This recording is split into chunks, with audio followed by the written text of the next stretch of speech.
series Oz. But from our perspective, religious perspective, if you will, the reason for the decline that when Andre Braugher left the show, so did the series' moral center. Now, Fontana has argued to me that this lack actually helped Bayless's arc come to its logical conclusion, his partner Tim Bayliss. As he said, as hard as it was once Andre left the show, it actually helped the Bayliss character because he was without his confessor, said Fontana. The last season of Homicide proved a time of experiment for Tim Bayliss. His bisexual urges, introduced in the previous season, became more prominent. The near-fatal shooting that Pemberton could not prevent of Bayliss led to Bayliss's embrace of Buddhism. In Fontana's theological imagination, this experimentation is seen as a failure. His dabbling in Buddhism and bisexuality was a sign of lack of spiritual identity. According to Fontana, Bayliss was trying to say, quote, there's a spiritual path, no, there's a sexual path. No, there's a spiritual path. Bayliss' essential failure as a character is brought home in the series finale when he kills a killer freed on a technicality. And this undermines everything the police stands for and everything that Pemberton has taught him. As Fontana put it, in the first episode, Bayliss is yelling that you're not going by the book. By the end, he not only stops going by the book, he burns the book. And then there's some interesting things also in the 2-hour Homicide movie, the TV movie that came out about a year after the show ended. But I'm going to skip that for now, and I'm going to go to Fontana's last, most recent show, or successful show, at any rate, Oz. Oz was known for being HBO's first hour-long original drama, and thus had the liberty of featuring unprecedented nudity, violence, and profanity. And it's kind of been overshadowed because The Sopranos debuted 18 months later, and suddenly that was kind of the golden boy of the HBO series, and Oz was never really promoted as heavily. But for me, its true uniqueness may have been its theological themes of redemption and retribution, and also the remarkable character of Karim Said.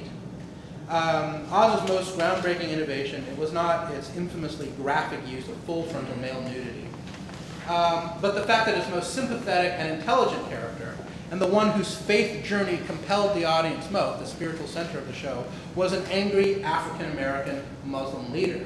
And interestingly enough, this wasn't really remarked on, as far as I can tell, in kind of the media discourse about Oz, which talked a lot about its male rape and so forth, but didn't really talk about that this Muslim character was the center of the show. And again, maybe because in the media, when media writes about media depictions of Muslims, it's always, Muslims as terrorists or Muslims as not terrorists. But in this case, that element wasn't present at all.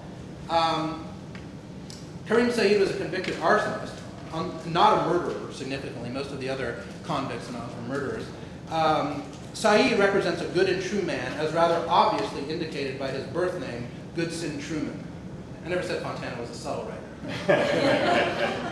As Fontana put it, this man who came from the same place as these gangsters has found God and it clarified his view of life. It hasn't stifled his angers or his actions.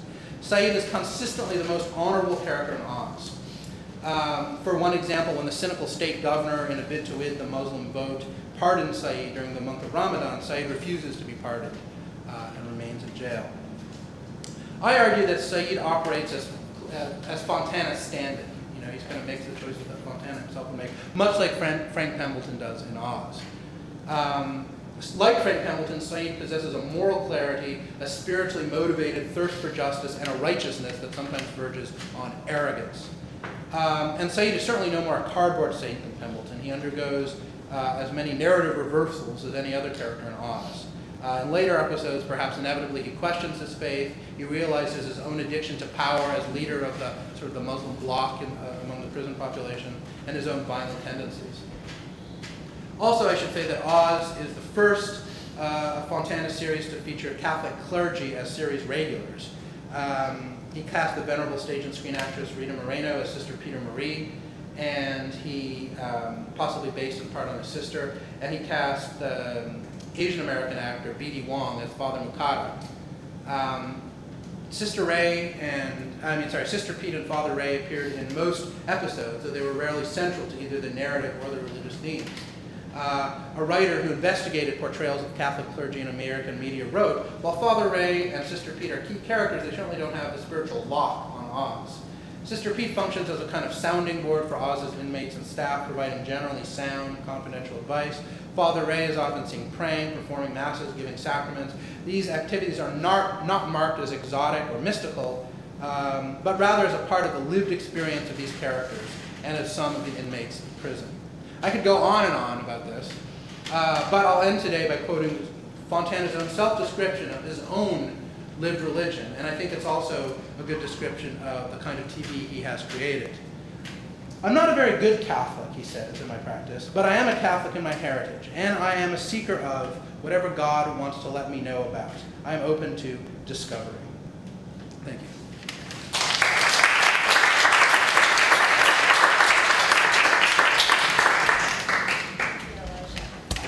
It's a pleasure to introduce our respondent for today, Steve Classen.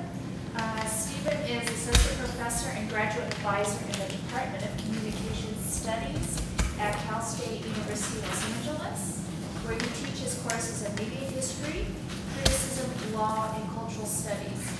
His book, Watching Jim Crow, His Struggles Over Mississippi Television, 1955 to 69, won the 2004 McGannon Award for Social and Ethical Relevance in Communication Policy Research. Other publications include essays in critical studies in mass communication, television, and news media, as well as television and popular culture anthologies. His current research focuses on religious media. Yeah, can we mention radio in this room? I'm not sure.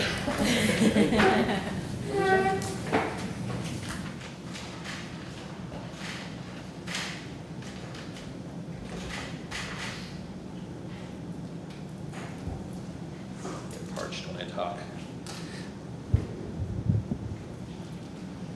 I used to work in radio briefly too, so I have this mannerism of always adjusting the microphone.